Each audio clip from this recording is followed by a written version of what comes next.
ವಿದ್ಯಾರ್ಥಿಗಳೇ, focus student YouTube ಚಾನಲ್ಗೆ ಸ್ವಾಗತ. ಕಳೆದ ಅವಧಿಯಲ್ಲಿ ನಾವು ಅಧ್ಯಾಯ 8 ರಚನೆಯೊಂದಿಗೆ ಆಟ ಇದ್ರೊಳಗೆ ಏನು ನೋಡತ್ತಿದ್ದೀವಿ, 66ನೇ ಪೇಜ್ನಲ್ಲಿರುವಂತಹ ಎಲ್ಲ ಪ್ರಶ್ನೆಗಳನ್ನ ಬಿಡಿಸಿದ್ದೀವಿ. ಇಂದಿನ ಅವಧಿಯಲ್ಲಿ 68ನೇ ಪೇಜ್ನಲ್ಲಿರುವಂತಹ ಪ್ರಶ್ನೆಗಳನ್ನ ಬಿಡಿಸೋಣ. ಯಾವ ರೀತಿಯಾಗಿತ್ತು ನೋಡ್ರಿ. ವಿಭಜಿತ ಆಯತಗಳನ್ನು ರಚಿಸಿ. ಅಂದ್ರೆ ರೀ ವಿಭಜಿತ ಆಯತ ಅಂದ್ರೆ ರೀ ಒಂದು ಆಯತ ಒಳಗ ವಿಭಜನೆ ಮಾಡಬೇಕಾಗೈತಿ. ಚಿತ್ರದಲ್ಲಿ ತೋರಿಸಿರುವಂತೆ 3 ತದ್ರೂಪಿ ಚೌಕಗಳಾಗಿ ವಿಭಾಗಿಸಬಹುದಾದ ಒಂದು ಆಯತವನ್ನು ರಚಿಸಿ ಅಂದಾರ. ಅಂದ್ರೆ ಏನ್ರಿ, ಒಂದು ಆಯತ ಇರಬೇಕು, ಅದನ್ನು ನಾವು 3 ಚೌಕಗಳಾಗಿ ವಿಭಾಜಿಸ್ಬೇಕು. ಈಗ ಎಕ್ಸಾಂಪಲ್ ಇಲ್ಲಿ ಐತ್ರಿ, ಇದನ್ನ ನಾವು ಏನು ಮಾಡ್ಬೇಕ್ರಿ, ಈಗ ನಮಗೆ ಚೌಕವನ್ನಾಗಿ ಮಾಡ್ಬೇಕಾಗೈತಿ.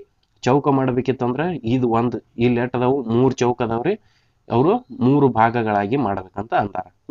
3 ತದ್ರೂಪಿ ಭಾಗಗಳಾಗಿ ಮಾಡ್ಬೇಕಂತಾರ. ಇಲ್ಲಿ 3 ಚೌಕಗಳು ಅದಾವ್ರಿ. ಅಂದ್ರ ನನಗೆ ಚೌಕ ಆಗ್ಬೇಕಂದ್ರೆ ಎಲ್ಲಾ ಬಾಹುಗಳ ಸಮ ಇರಬೇಕು. ಹಂಗಾರೆ ಇದು 2 ಸೆಂಟಿಮೀಟರ್ ಆಕತಿ, ಇದು 2 ಸೆಂಟಿಮೀಟರ್, ಇದು 2, ಇದು 2, ಇದು 2, ಇದು 2, ಇದು 2, ಇದು 2 ರೀ, ಇದು 2 ರೀ, ಇದು 2 ರೀ, ಇದು 2 ಆಕತಿ, ಇದು 2 ಆಕತಿ. ಈ ರೀತಿಯಾಗಿ ಬಾಹುಗಳಾಗಬೇಕು. ನಾ ಚೌಕ್ ತಯಾರಾಗಬೇಕಾಗಿತ್ತಂದ್ರೆ ಎಲ್ಲ ಬಾಹುಗಳು ಸಮ ಇರ್ಬೇಕ್ರಿ. ಈಗ ಇದು ಒಂದು ತಯಾರಾತು, ಇದೊಂದು ತಯಾರಾತು, ಇದೊಂದು ತಯಾರಾತು. ಇವು ಎಲ್ಲ ಕೂಡಿಸಿರ ಎಷ್ಟಾತ್ರಿ, ಇದ 6 ಸೆಂಟಿಮೀಟರ್ ಅಂತ ತಗೊಂಡು. ಇದು ಟೋಟಲ್ 6 ಸೆಂಟಿಮೀಟರ್ ಐತ್ರಿ. ಉದ್ದ ಅಗಲ ಎಷ್ಟೈತಿ, 2 ಸೆಂಟಿಮೀಟರ್ ಐತಿ. ಈ ರೀತಿಯಾಗಿ ನಾವು ತಯಾರು ಮಾಡ್ಬೋದ್ರಿ. ಆದ್ರೆ ನಾವು ಈಗ ಇದೇನ್ರ ರಫ್ ಆಗಿ ತಯಾರು ಮಾಡಿದ್ವಿ. ನಾವು ಹೆಂಗೆ ಕಂಡು ಹಿಡಿಬೇಕು ಅನ್ನೋದು ನೋಡಾತೀವಿ. ನೋಡ್ರಿ ಏನ್ ಹೇಳ್ತಾರೋ, ಇದು ಕಷ್ಟ ಎನಿಸಿದರೆ ಸಮಸ್ಯೆಯನ್ನು ಸರಳ ಮಾಡೋಣ. ಪರಿಶೋಧಿಸಿ. 2 ತದ್ರೂಪ ಚೌಕಗಳನ್ನಾಗಿ ವಿಭಾಗಿಸಬಹುದಾದ ಒಂದು ಆಯತವನ್ನು ರಚಿಸುವುದು ಹೇಗೆ? ನೀವು ಯೋಚಿಸಬಲ್ಲಿರಾ, ನೀವು ಪ್ರಯತ್ನಿಸಬಲ್ಲಿರಾ ಅಂತಾರೆ. ಮೊದಲು ಯೋಚಿಸಿ, ನಂತರ ರಚಿಸುವುದನ್ನು ಒಳ್ಳೆಯದು. ಆದರೆ ಹೇಗೆ ಯೋಚಿಸುವುದು?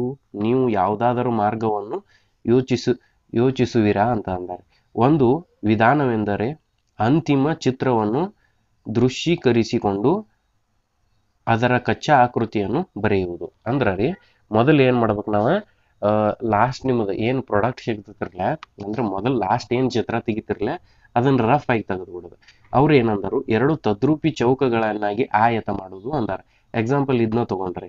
ಈಗ ಅವರು ಕಚ್ಚಾ ಆಕೃತಿಯನ್ನು ಕೊಟ್ಟಾರ, ABCDEF. ಇಲ್ಲಿ ನೋಡ್ರಿ, ಈಗ ಎಕ್ಸಾಂಪಲ್ ಇದನ್ನ ನಾವು ಏನು ಇದೀಗ ನೋಡಿದಿರ್ಲಿ ಅದ್ ನೋಡೋಣ. ಇದು 4 ಸೆಂಟಿಮೀಟರ್, ಇದನ್ನ 2 ಸೆಂಟಿಮೀಟರ್ ತಗೋಣ. ಹಂಗಾರ ಇದು 2 ಸೆಂಟಿಮೀಟರ್ ಆಕತಿ, ಇದು 2 ಸೆಂಟಿಮೀಟರ್ ಆಕತಿ, ಇದು ಮೇಲಿಂದ 4 ಸೆಂಟಿಮೀಟರ್ ಆಕತ್ರಿ. ಈಗ 4 ಸೆಂಟಿಮೀಟರ್ ಅರ್ಧ ಐತ್ರಿ ಇದ. ಹಂಗಾರ ಇದು 2 ಸೆಂಟಿಮೀಟರ್ ಆಕತಿ, ಇದು 2 ಸೆಂಟಿಮೀಟರ್ ಆಕತಿ. ಈ ರೀತಿಯಾಗಿ ನಾವು ಮೊದಲ ಕಚ್ಚಾ ಆಕೃತಿ ತಗೊಂಡು ಆಮೇಲೆ ಪಕ್ಕ ಆಕೃತಿಯನ್ನ ಬಿಡಿಸ್ಬೇಕಾಕತಿ.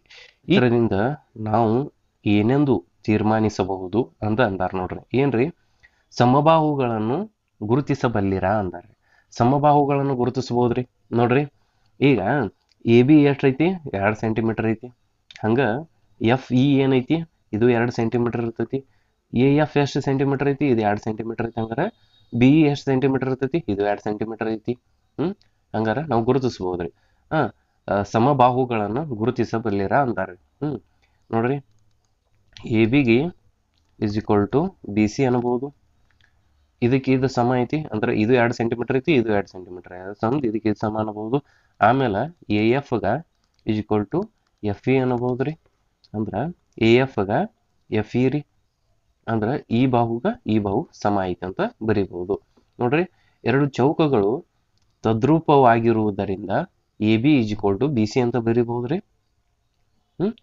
AB = BC ಅಂತ ಬರೀಬಹುದು. ಮತ್ತು FE = ED ಅನ್ನಬಹುದ್ರಿ.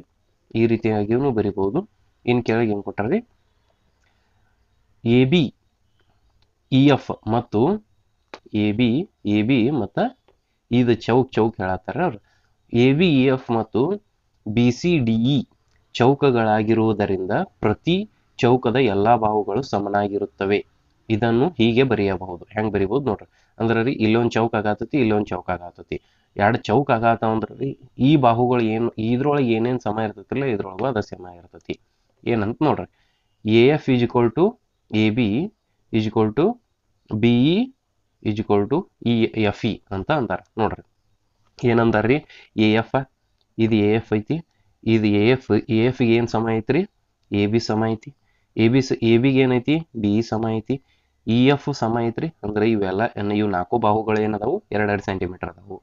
ಇನ್ನು ನೆಕ್ಸ್ಟ್ ಇನ್ನೊಂದು ಚಿತ್ರ ಐತ್ರಲ್ಲ, ಇನ್ನೊಂದು ಚೌಕ ಐತಲ್ಲ, ಅದನ್ನ ಹೆಂಗೆ ಬರಿಬೋದು ಅಂದ್ರೆ ರೀ, B is equal to B C is equal to C D is equal to E D ಅಂತ ಬರಿಬೋದು. ಹಾಗಾಗಿ ಎಲ್ಲ ಚೌಕಗಳು ರೇಖೆಗಳು ಸಮವಾಗಿವೆ. ಅಂದ್ರೆ ಈ ರೀತಿ ಮೇಲೆ ನಮಗೆ ಏನು ಗೊತ್ತಾಗ್ತೈತಿ, ಎಲ್ಲ ರೇಖೆಗಳು ಸಮ ಅದಾವು. ನೋಡ್ರಿ, ಸಮಬಾಹುಗಳನ್ನು ತೋರಿಸಲು ಒಂದು ಕ್ರಮವನ್ನು ಅನುಸರಿಸಲಾಗುತ್ತದೆ. ರೇಖೆಗಳ ಮೇಲೆ ಈ ರೀತಿಯಾಗಿ, ಅಂದ್ರೆ ನೋಡ್ರಿ, ನೀವು ಎಲ್ಲರೂ ನೋಡಿರ್ಬೋದು, ಈ ರೀತಿಯಾಗಿ ಒಂದು ಚೌಕ, ಒಂದು ಆಯತ ಐತೆ ತಿಳ್ಕೊರಿ. ಹಿಂಗೆ ಹೊಡೆದು ಹಿಂಗೆ ಲೈನ್ ಹಾಕಿರ್ತಾರೆ. ಈ ರೀತಿಯಾಗಿ ಲೈನ್ ಹಾಕಿರ್ತಾರೆ. ಈ ರೀತಿಯಾಗಿ ಒಂದು ರೋಮನ್ ಅಂಕಿ 1 ಬರ್ದಂಗೆ ಬರ್ದಿದ್ರೆ ತಿಳ್ಕೊರಿ. ಗುರುತು ಹಾಕಿರುವುದರಿಂದ ಇದನ್ನು ಕಚ್ಚಾ ಚಿತ್ರವನ್ನು ಗಮನಿಸಿ.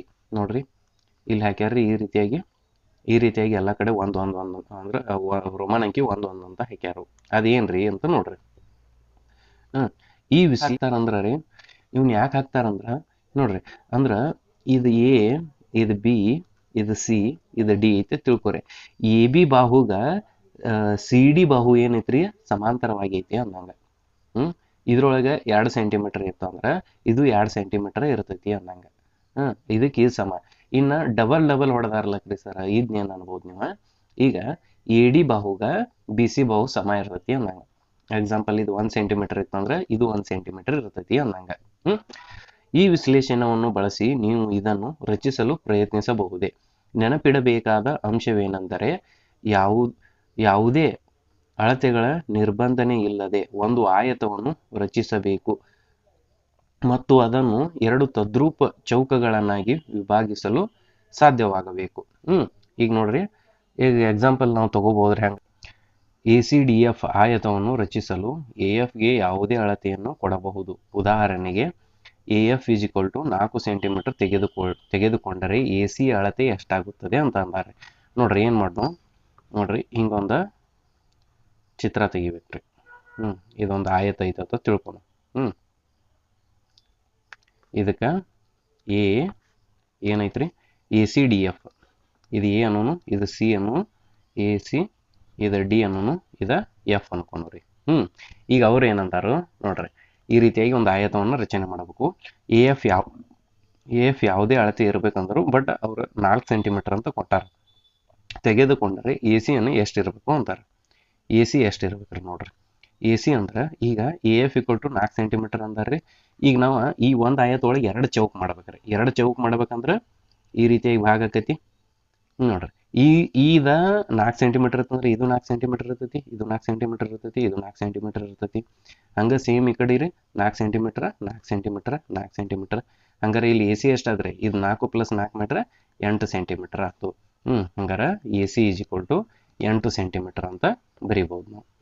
ಮುಂದೆ ಏನು ಕೊಟ್ಟಾರ ನೋಡ್ರಿ, ಪರಿಶೋಧಿಸಿ. ಈಗ ಆಯತ ರಚನೆಯನ್ನು ಪೂರ್ಣಗೊಳಿಸಬಹುದು. ನಿಜವಾಗಿ ಹೇಳುವುದಾದರೆ ಅಳತೆ ಪಟ್ಟಿಯನ್ನು ಬಳಸಿ ಯಾವುದೇ ಅಳತೆಯನ್ನು ಪಡೆದುಕೊಳ್ಳದೆ ಎ ಎಫ್ ಅನ್ನು ರಚಿಸಲು ಮುಂದುವರಿಸಬಹುದು. ನಂತರ ಅಷ್ಟೇ ಉದ್ದದ ಇನ್ನೊಂದು ಬಾಹುವಿನ ಎ ಎಫ್ಗೆ ಲಂಬವನ್ನು ರಚಿಸಬಹುದು. A B is equal to A F ಆಗಿರುವುದರಿಂದ ಬಿ ಬಿಂದುವಿನಿಂದ ಪಡೆಯಲು ಎ ಎಫ್ ಉದ್ದವನ್ನು ಬಳಸಿಕೊಳ್ಳಬೇಕು. ಅಳತೆ ಪಟ್ಟಿ ಇಲ್ಲದೆ ಅದನ್ನು ಹೇಗೆ ಮಾಡಬಹುದು, ಕೈವಾರವನ್ನು ಉಪಯೋಗಿಸಿ ಅದನ್ನು ಮಾಡಬಹುದು ಅಂತ ನೋಡ್ರಿ. ಈಗ ನೀವು ಇನ್ಕತಕ ಏನು ಮಾಡಾತಿದ್ರಿ, ಇದು ನೋಡಾತಿದ್ರಿ, ಏನ ಅಳತೆ ಪಟ್ಟಿ ಅಂದ್ರೆ ಇನ್ಸ್ಪಟ್ಟಿಲೇ ಏನು ಮಾಡಾತಿದ್ರಿ, ಅಳ್ಯಾಕತ್ತಿದ್ರಿ. ಈಗ ನಮಗೆ ಇನ್ಸ್ಪಟ್ಟಿ ಇಲ್ದನ ನಾವು ಹೆಂಗೆ ತಯಾರು ಮಾಡೋದ್ರಿ ಅಂತ ಅಂದ್ರೆ, ಇನ್ಸ್ಪಟ್ಟಿ ಇಲ್ದ ಏನು ಯೂಸ್ ಮಾಡ್ಬೋದ್ರಿ, ನೀವು ಕೈವಾರ ಯೂಸ್ ಬಳಸಿ ಎ ಎಫ್ ಅನ್ನು ಹೇಗೆ ಅಳತೆ ಮಾಡುವುದೆಂಬುದನ್ನು ಗಮನಿಸಿ. ಮೊದಲು ಏನು ಮಾಡ್ಕೋರಿ, ಇದು ಎ ಎಫ್ ಐತ್ರಲ್ಲ, ಈ ರೀತಿಯಾಗಿ ಎಷ್ಟೋ ಸೆಂಟಿಮೀಟರ್, ನಿಮ್ಗೆ ಎಷ್ಟು ಸೆಂಟಿಮೀಟರ್ ಆಕೈತೆ ಅಷ್ಟ. ಅದಕ್ಕೆ ಕರೆ ಇಲ್ಲಿ ಏನು ಮಾಡೋದು, ನಾವು ಅಳತೆ ಪಟ್ಟಿಯನ್ನು ಯೂಸ್ ಮಾಡೋಂಗಿಲ್ಲ. ಅದ್ರ ಸಂಬಂಧ ಒಂದು ಅಂದಾಜಲೆ ಈ ರೀತಿಯಾಗಿ ಒಂದು ಲೈನ್ ಹೊಡ್ಕೊರಿ. ಈ ರೀತಿಯಾಗಿ ಲೈನ್ ಹೊಡ್ಕೊಂಡು ಆದ ಬಳಿಕ ಕೋನ ಮಾಪಕ್ಕಿಟ್ಟ ಇದಕ್ಕೆ 90 ಡಿಗ್ರಿ ಆಗುವಂಗ ಇಲ್ಲಿ ಮಾರ್ಕ್ ಮಾಡ್ಕೊರಿ. ಕೋನ ಮಾಪಕ್ಕಿಟ್ಟು 90 ಡಿಗ್ರಿ ಹಂಗೆ ಮಾಡ್ಕೊಂಡ ಒಂದು ಲೈನ್ ಹೊಡ್ರಿ. ಲೈನ್ ಹೊಡೆದಾದ ಬಳಿಕ ಇದನ್ನ ಹೆಂಗೆ ತಯಾರು ಮಾಡೋದ್ರಿ, ಈಗ ಏನು ಮಾಡ್ರಿ, ತ್ರಿಜ್ಯ ತಗೋರಿ. ತ್ರಿಜ್ಯ ತೊಗೊಂಡ ತ್ರಿಜ್ಯದ ಮೂಳೆ ಇರ್ತೈತ್ರಲ್ಲ, ಅದನ್ನ ಇಲ್ಲಿ ಇಡ್ರಿ. ಎ ಬಿಂದುವಿನ ಮೇಲೆ ಇಡ್ರಿ. ಆಮೇಲೆ ತ್ರಿಜ್ಯ ಸಿ ಇರ್ತೈತೆ ರೀ, ಅದನ್ನು ಎಫ್ ಬಿಂದು ಮೇಲೆ ಇಟ್ಕೊರಿ. ಅಂದ್ರೆ ಇದ್ರ ಮಾಪ್ ತಗೋರಿ ಅಂದಂಗೆ. ತ್ರಿಜ್ಯಲೆ ಮಾಪ್ ತೊಗೊಂಡ್ರಿ. ಇನ್ನೇನು ಮಾಡ್ರಿ, ಎ ಮೇಲೆ ಇರ್ಲ್ರಿ ಅದು ಮುಳ್ಳ. ಇದೇನು ಐತಿರಲ್ಲ ಎಫ್ ಮೇಲೆ ಐತಿರಲ್ಲ ಬಿಂದು, ಇಲ್ಲಿ ಮ್ಯಾಲೆ ತೊಗೊಂಬರ್ರಿ. ಈ ರೀತಿಯಾಗಿ ಎ ಬಿಂದು ಮೇಲೆ ಇಡ್ರಿ. ಅಂದ್ರೆ ಇಲ್ಲಿ ಕಟ್ ಮಾಡ್ರಿ.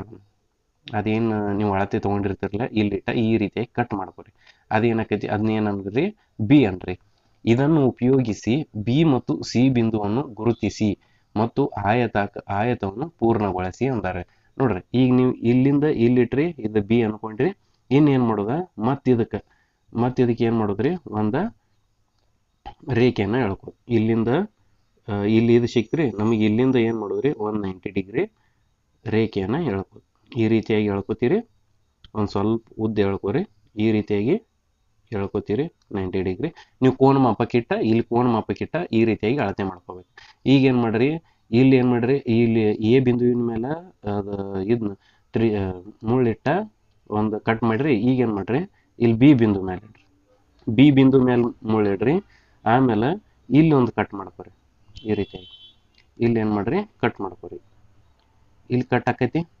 ಇಲ್ಲಿ ಕಟ್ ಆದ ಬಳಿಕ ಏನು ಮಾಡ್ರಿ, ಇಲ್ಲಿ ಕೋನ ಮಾಪಕ್ಕಿಟ್ಟ ನೀವು ಈ ರೀತಿಯಾಗಿ ಒಂದು ಲೈನ್ ರಚನೆ ಮಾಡ್ರಿ. ಇದೇನಾಗಿರ್ತೈತಿ, fix A B is equal to, ಇದಕ್ಕೆ ನಾ ಏನು ಮಾಡಿದ್ರು, ಸಿ ಅಂತ ಕೊಡ್ನು, ಸಿ ಎಫ್ ಅಂತ ಆಕೈತಿ. A B is equal to ಅಂದ್ರೆ ಎ ಬಿ ಎಷ್ಟು ಇರ್ತೈತಿರಲ್ಲ, ಸಿ ಎಫ್ ಅಷ್ಟು ಆಕೈತಿ. ನೀವು ಬೇಕಾದ್ರೆ ಇದನ್ನ ಏನು ಮಾಡ್ರಿ, ಅಳತೆ ಪಟ್ಟಿಯಿಂದ ಮೆಜರ್ ಮಾಡ್ರಿ. ಅಳತೆ ಮಾಡ್ಕೋರಿ. ಆಮೇಲೆ ಏನಾಕೈತಿ, A F is equal to B C ಆಕೈತಿ. ಈ ರೀತಿಯಾಗಿ ನೀವು ರಚನೆ ಮಾಡ್ಬೋದು. ಇದನ್ನು ಉಪಯೋಗಿಸಿ ಈ ರೀತಿಯಾಗಿ ಪೂರ್ಣಗೊಳಿಸಬಹುದು ಅಂತ ಅಂದಾರ್ರಿ. ಪೂರ್ಣಗೊಳಿಸ್ಬೋದ್ರಿ. ನೀವು ಈ ರೀತಿಯಾಗಿ ಮುಂದೆ ಪೂರ್ಣಗೊಳಿಸ್ರಿ. ಇನ್ನು ಮುಂದೆ ಏನದಾವ್ರಿ, ಪ್ರಾಬ್ಲಮ್ಸ್ ಅದಾವ. ಉಪಾಯವನ್ನು ಬಳಸಿ 3 ತದ್ರೂಪ ಚೌಕಗಳಾಗಿ ವಿಭಾಗಿಸಬಹುದಾದ ಆಯತವನ್ನು ರಚನೆ ಮಾಡಂತಾರೆ. ಮೊದಲು ಏನು ಮಾಡೋಣ್ರಿ, ಕಚ್ಚಾ ಕಾರ್ಯವನ್ನು ತೊಗೊಂಡ್ಬಿಡ್ನು. ಮೊದಲು ಏನು ಮಾಡ್ಬೇಕು, ನಮಗೆ ನೋಡ್ರಿ 3 ತದ್ರೂಪಿ ಆಗಬೇಕು. ಎಕ್ಸಾಂಪಲ್ ಇಷ್ಟು, ಇದೊಂದು ಚೌಕ ಆಕೈತಿ ರೀ, ಇದೊಂದು ಚೌಕ ಆಕೈತಿ, ಇದೊಂದು ಚೌಕ ಆಕೈತಿ. ಇದು ಎಕ್ಸ್ಟ್ರಾ ಪಾರ್ಟ್ ಏನೈತಿರಲ್ಲ, ಇದನ್ನು ಎರೈಸ್ ಮಾಡಿಬಿಡ್ರಿ.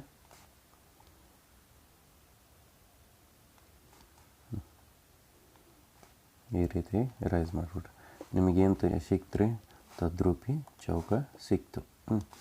ನೋಡ್ರಿ, ಇದು 2 ಸೆಂಟಿಮೀಟ್ರ್ ಅನ್ಕೊಂಡು, ಇದು 2 ಆಕೈತಿ, ಇದು 2 ಆಕೈತಿ, ಇದು 2 ಆಕೈತಿ, ಇದು 2 ಆಕೈತಿ, 2 2 2, ಇದು 2, ಇದು 2. ಈ ರೀತಿ ಆಕೈತಿ. ಇವನು ಎಲ್ಲ ಕೂಡಿಸಿದ್ರೆ ಏನಾಕೈತಿ ರೀ, 6 ಆಕೈತಿ. ಇದು 2 ಆಕೈತಿ. ಇದು ಆಯತ ಆತಿಲ್ಲ ರೀ, ಆಯತಾಕಾರ ಆತ್ರಲ್ಲೇ. ಇನ್ನು ಎ, ಇದು ಬಿ ರೀ, ಇದು ಸಿ, ಇದು ಡಿ, ಇದು ಇ, ಇದು ಎಫ್, ಜಿ, ಇದು ಹೆಚ್. ಈ ರೀತಿಯಾಗಿ ನೀವು ಏನು ಮಾಡಬೇಕು ರೀ, ಚಿತ್ರವನ್ನು ತೆಗಿಬೇಕಾಕೈತಿ. ಅದನ್ನ ಹೆಂಗೆ ತೆಗಿದಂತ ನೋಡ್ರಿ. ಮಾಡಿರಿ, ಒಂದು ಈ ರೀತಿಯಾಗಿರುವಂತಹ ಒಂದು ಸ್ಟ್ರೇಟ್ ಲೈನನ್ನು ಎಳ್ಕೊರಿ. ಇಷ್ಟು ಸಾಕ್ರಿ, ಭಾಳ ದೊಡ್ಡದು ಬೇಡ. ಒಂದು ಇಷ್ಟು ಸ್ಟ್ರೇಟ್ ಲೈನ್ ಎಳ್ಕೊಂಡ್ರಿ ಅಂದ್ರೆ ಆಮೇಲೆ ಏನು ಮಾಡಿರಿ, ಕೋನ ಮಾಪಕ ಇಡ್ರಿ. ಅದರ ಮೇಲೆ ಕೋನ ಮಾಪಕ್ಕೆ ಇಟ್ಕೊಂಡು ಏನು ಮಾಡಿರಿ, ಕರೆಕ್ಟಾಗಿ ಕೋನ ಮಾಪಕ್ಕೆ ಇಡ್ರಿ. ಕೋನ ಮಾಪ ಇಟ್ಕೊಂಡು ಮಾರ್ಕ್ ಮಾಡ್ಕೊರಿ. ಇಲ್ಲೊಂದು ಮಾರ್ಕ್ ಮಾಡ್ಕೊರಿ 90 ಡಿಗ್ರಿಗೆ, ಯಾಕಂದ್ರೆ ನಮಗೆ ಲಂಬವಾಗಿ ಎಳೆಯಾಕಬೇಕಾಕೈತಿ. ಇಲ್ಲಿ ಒಂದು ಮಾರ್ಕ್ ಮಾಡಿರಿ. ಇಲ್ಲಿ 90 ಡಿಗ್ರಿಗೆ ಒಂದು ಮಾರ್ಕ್ ಮಾಡ್ತೀರಿ. ಇನ್ನು ಕೋನ ಮಾಪಕವನ್ನು ತೆಗೀರಿ. ಇಲ್ಲಿ ಒಂದು ಲೈನನ್ನು ಎಳ್ಕೊಂಬಿಡ್ರಿ. ಹಾರಿಜಾಂಟಲಾಗಿ ಒಂದು ಲೈನನ್ನು ಎಳ್ಕೊಂಡ್ರಿ. ಈ ರೀತಿಯಾಗಿ ಒಂದು ಲೈನ್ ಎಳ್ಕೊತೀರಿ. ಎಳ್ಕೊಂಡ ಬಳಿಕ ಏನು ಮಾಡಿರಿ, ಈ ತ್ರಿಜ್ಯವನ್ನು ಏನು ಮಾಡಿರಿ, ಮುಳ್ಳನ್ನು ಇಲ್ಲಿ ಎಕ್ಸಾಂಪಲ್ ಇದನ್ನ ಏನು ತೊಗೊಂಡ್ರಿ, ಎ ಅಂತ ತೊಗೊಂಡು ಎ ಬಿಂದುವಿನ ಮೇಲಿಟ್ಟ ಮೊದಲ ಇದು ಎಷ್ಟು ಉದ್ದ ಐತಿ ಅಂತ ತೊಗೊರಿ. ಇದರಲ್ಲೇನೋ ಮಾಪ್ ಮಾಡ್ಕೊರಿ. ಇದನ್ನು ಮೊದಲು ಮಾಪ್ ಮಾಡ್ಕೋಬೇಕ್ರಿ. ಮಾಪ್ ಮಾಡ್ಕೊಂಡಿವಿ. ಇನ್ನೇನು ಮಾಡೋದ, ನಾವು ಎ ಬಿಂದುವಿನ ಮೇಲೆ ಅಥವಾ ಎ ಶೃಂಗದ ಮೇಲೆ ನಾವು ಇಟ್ಟು ಏನು ಮಾಡ್ಬೇಕ್ರಿ, ಒಂದು ಕಟ್ ಹೊಡಿಬೇಕು. ಒಂದು ಕಟ್ ಮಾಡ್ಕೊಂಡಿವಿ. ಇಲ್ಲೊಂದು ಕಟ್ ಮಾಡ್ಕೊಂಡಿವಿ ರೀ. ಇನ್ನು ನೆಕ್ಸ್ಟ್ ಏನು ಮಾಡ್ತೀರಿ, ಇದ್ರ ಮೇಲೆ ಇಟ್ಟ ಇದನ್ನು ಬಿ ಬಿಂದು ಅನ್ಕೊನು. ಬಿ ಬಿಂದುವಿನ ಮೇಲಿಟ್ಟ ಇನ್ನೊಂದು ಕಟ್ ಹೊಡಿದ್ರಿ. ಈಗ ಮತ್ತು ಇದನ್ನು ಸಿ ಅನ್ಕೊನು ರೀ. ಸಿ ಬಿಂದುವಿನ ಮೇಲಿಟ್ಟ ಇನ್ನೊಂದು ಕಟ್ ಹೊಡಿ. ಇಲ್ಲಿ ನೋಡಿರಿ, ಇದೊಂದು ಚೌಕ ಆದಂಗಾತು, ಇದೊಂದು ಚೌಕ ಆದಂಗಾತು, ಇದೊಂದು ಚೌಕ ಅಂದು. ಇನ್ನು ಇದಕ್ಕೆ ಡಿ ಅಂತ ಹೆಸರು ಕೊಡೋಣ್ರಿ. ಸೇಮ್ ಹಿಂಗೆ ಕೆಳಗೂ ಮಾಡಬೇಕು ರೀ. ತ್ರಿಜ್ಯವನ್ನು ಚೇಂಜ್ ಮಾಡೋಕೆ ಹೋಗ್ಬೇಡ್ರಿ. ಹೆಂಗೈತೆ ಹಂಗೆ ಇಡ್ರಿ. ಯಾವ ಅಳತೆ ಒಳಗಿತ್ತಲ್ಲ ಹಂಗೆ ಇಡ್ರಿ. ತ್ರಿಜ್ಯವನ್ನು ಚೇಂಜ್ ಮಾಡೋಕೆ ಹೋಗ್ಬೇಡ್ರಿ. ಇನ್ನು ಇಲ್ಲಿ ಒಂದು ಡ್ರಾ ಮಾಡ್ತೀರಿ. ನೆಕ್ಸ್ಟ್ ಇದ್ರ ಮೇಲೆ ಇಡೋದು. ನೆಕ್ಸ್ಟ್ ಮ್ಯಾಲೆ ಹೆಂಗೆ ಮಾಡಿರಲ್ಲ ಕೆಳಗೂ ಹಂಗೆ ಸೇಮ್ ಮಾಡಿರಿ. ಇಲ್ಲಿ ಡಿ ಅಂತ ಹೆಸರು ಕೊಟ್ಟಿರಿ. ಇದಕ್ಕೆ D E F G H ಅಂತ ಹೆಸರು ಕೊಡ್ರಿ. ಇನ್ನೇನು ಮಾಡಿರಿ, ಅದನ್ನು ನಿಮಗೆ ಮಾರ್ಕರೇ ಸಿಕ್ಕು. ಇನ್ನೇನು ಮಾಡೋದು, ಇದಕ್ಕೆ ಲೈನ್ ಎಳೆದು ಬಿಡೋದ್ರಿ. ಈ ರೀತಿಯಾಗಿ ಲೈನ್ ಎಳ್ಕೊಂಬಿಡ್ರಿ. ಇವು ಕರೆಕ್ಟ್ ಏನಾಕವ್ರಿ ನಿಮಗೆ, ಇವು ಚೌಕ ಆಗಿರ್ತಾವೆ. ನಾವು ಇದೀಗ ಉದಾಹರಣೆ ನೋಡೀವ್ರಿ, ಅದರ ತಕ್ಕಂಗೆ ಒಂದು ತಯಾರು ಮಾಡೀವಿ ಅಷ್ಟೆ. ಈ ರೀತಿಯಾಗಿ 3 ತದ್ರೂಪಿ ಚೌಕಗಳಾದವು ಇಲ್ರಿ. 3 ತದ್ರೂಪಿ ಚೌಕ ಅದು. ಬಟ್ ನಾವು ಎಲ್ಲ ಕೂಡಿಸಿ ಹಿಡ್ದಾಗಿದೆ ಏನಾಕೈತಿ, ಆಯತ ಆಕೈತಿ. ನಾವು ಇದನ್ನು ಇಂಚು ಪಟ್ಟಿ ಇಲ್ಲದನ ನಾವು ಕಂಡುಹಿಡಿದೀವಿ ಅಂತ ಹೇಳಬಹುದು. ಇನ್ನು ಮುಂದೆ ನೋಡ್ರಿ, 2 ತದ್ರೂಪಿ ಚೌಕಗಳನ್ನಾಗಿ 3 ತದ್ರೂಪಿ ಚೌಕಗಳನ್ನಾಗಿ ವಿಭಾಗಿಸಲು ಸಾಧ್ಯವಿಲ್ಲದ ಆಯತದ ಬಾಹುಗಳ ಅಳತೆಗಳನ್ನು ಕಂಡುಹಿಡೀರಿ ಅಂದಾರ್ರಿ.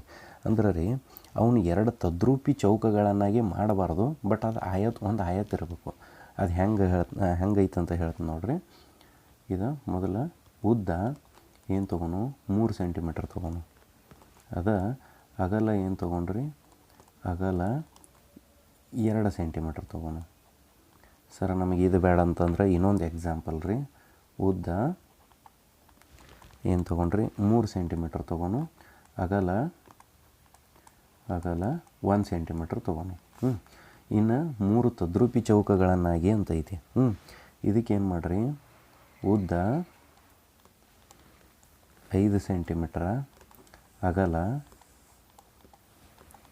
2 ಸೆಂಟಿಮೀಟ್ರ, ಅಥವಾ ಉದ್ದ 4 ಸೆಂಟಿಮೀಟ್ರ, ಅಗಲ 1 ಸೆಂಟಿಮೀಟ್ರ್.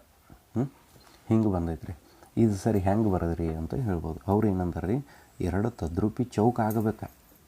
ಖರೆ ಅದ ಆಯತಾಕೃತಿಯಲ್ಲಿ ಇರ್ಬೇಕಂತ ನೋಡ್ರಿ. ನಾವು ಹಿಂಗೆ ಒಂದು ಆಯತ್ ತೊಗೊಂಡಿವ್ ತಿಳ್ಕೊನು. ಇದು ಏನೈತಿ, 3 ಸೆಂಟಿಮೀಟ್ರ್ ಐತೆ ಅಂತ ತಿಳ್ಕೊನು. ಅಗಲ ನಾ ಇದನ್ನ ಹೇಳತ್ತೇನೆ ರೀ ಅವಣ್ಣದು. ಇಲ್ಲಿ ಏನೈತಿ, ಅಗಲ 2 ಸೆಂಟಿಮೀಟ್ರ್ ಐತಿ. ಈಗ ನೋಡ್ರಿ, ಇದು 2 ಸೆಂಟಿಮೀಟ್ರ್ ಐತೆ ಅಂದರೆ ಇದು 2 ಸೆಂಟಿಮೀಟ್ರ್ ಇರಬೇಕು ಚೌಕ ಆಗ್ಬೇಕಂದ್ರೆ. ಇದು 2 ಸೆಂಟಿಮೀಟ್ರ್ ಆಯ್ತು. ಇದು 2 ಸೆಂಟಿಮೀಟ್ರ್ ಆಯ್ತು. ಇಲ್ಲಿ ಉಳಿತು ಅಷ್ಟೇ. ಇದು 2 + 1 ಉಳಿತು. ಹಂಗಾರೆ ಇದು ಆಯತ್ತಾಗತ್ತದೆ. ಬಟ್ ಇಲ್ಲಿ 2 ತದ್ರೂಪಿ ಚೌಕಗಳಾಗತ್ತವೇನ್ರಿ, ಇಲ್ಲ. ಇದೊಂದು ಕಡಿಮೆ ಆಗತೈತಿ. 1 ಸೆಂಟಿಮೀಟ್ರ್ ಕಡಿಮೆ ಐತಿ. ಈ ರೀತಿ ಅದು ಒಂದೇ ಎಕ್ಸಾಂಪಲ್. ಇನ್ನು ಎರಡನೇದು ನೋಡ್ರಿ,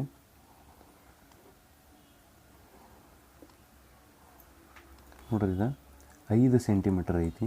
3 ತದ್ರೂಪಿ ಚೌಕಗಳನ್ನಾಗಿ ಮಾಡಬೇಕಾಗೈತಿ ಒಂದು ಆಯತ. ಇದು 2 ಸೆಂಟಿಮೀಟ್ರ್ ಐತಿ. ನೋಡ್ರಿ, ಇಲ್ಲೊಂದು ಚೌಕ ಆತ್ರಿ. ಸರಿ, ಇದೊಂದು ಚೌಕ ಆಯ್ತು, ಇದೊಂದು ಚೌಕ ಆಯ್ತು. ಇಲ್ಲಿ ಚೌಕ ಆಗಲಿಲ್ಲ ರೀ. ಯಾಕಂದ್ರೆ ಇದು 2 ಸೆಂಟಿಮೀಟ್ರ್ ಐತಿ, ಇದು 2 ಸೆಂಟಿಮೀಟ್ರ್ ಐತಿ. ಇದು 1 ಸೆಂಟಿಮೀಟ್ರ್ ಉಳಿತಿರ್ಲಿಲ್ಲ ಇಲ್ಲಿ. ಇಲ್ಲಿ 2 ಆಯ್ತಂದ್ರೆ ಇಲ್ಲಿ 1 ಉಳಿತೈತಿ. ಹಂಗಾರೆ ಇಲ್ಲಿ 2, ಇದು 1 ಉಳಿತೈತಿ. ಹಾಗಾದ್ರೆ ಈ ರೀತಿಯಾಗಿ ಬಂದು ಅಂದ್ರೆ ಇಲ್ಲಿ ಒಂದು ಆಯತ ಐತಿ. ಬಟ್ ಅದನ್ನು 3 ತದ್ರೂಪಿ ಚೌಕಗಳನ್ನಾಗಿ ಮಾಡಕ್ಕೆ ಬರವಾತು. ಇಂದಿನ ಅವಧಿಯಲ್ಲಿ ಇಷ್ಟು ಸಾಕ್ರಿ. ಮುಂದಿನ ಅವಧಿಯಲ್ಲಿ ಮುಂದಿನ ಅಭ್ಯಾಸಗಳನ್ನು ನೋಡೋಣ. ಯಾರು ಇನ್ನೂ ಚಾನಲ್ನ ಸಬ್ಸ್ಕ್ರೈಬ್ ಮಾಡಿಲ್ಲ, ಸಬ್ಸ್ಕ್ರೈಬ್ ಮಾಡಿರಿ. ಆಗ ಮುಂದಿನ ಪಾಠದಲ್ಲಿರುವಂಥ ಪ್ರಶ್ನೆಗಳನ್ನು, ವಿಡಿಯೋಗಳನ್ನು ಹಾಕಕ್ಕೆ ಟ್ರೈ ಮಾಡತ್ತೀವಿ. ಅದನ್ನು ಹಾಕತ್ತೀವಿ ರೀ. ಅವನು ನೋಡಿರಿ. ಮತ್ತು ಇದು ಪೇಜ್ ಫಾಲೋ ಮಾಡಿರಿ, ಸಬ್ಸ್ಕ್ರೈಬ್ ಮಾಡಿರಿ. ಸಬ್ಸ್ಕ್ರೈಬ್ ಮಾಡೋದ್ರಿಂದ ನಾವು ಹೊಸ ವಿಡಿಯೋ ಹಾಕಿದ್ದೀವಿ ಅಂದ್ರೆ ನಿಮಗೆ ನೋಟಿಫಿಕೇಷನ್ ಬರ್ತೈತಿ. ಹುಡುಕ್ಯಾಡೋದು ಯೂಟ್ಯೂಬ್ ಒಳಗೆ ಹುಡುಕ್ಯಾಡ್ಕೊತ್ಕೊಂಡ್ರಾಕ ಇದನ್ನಾಗ ಹಾಕ್ತೀನಿ. ಅದ್ರ ಸಂಬಂಧ ಏನು ಮಾಡಿರಿ, ಸಬ್ಸ್ಕ್ರೈಬ್ ಮಾಡಿರಿ. ಧನ್ಯವಾದಗಳು.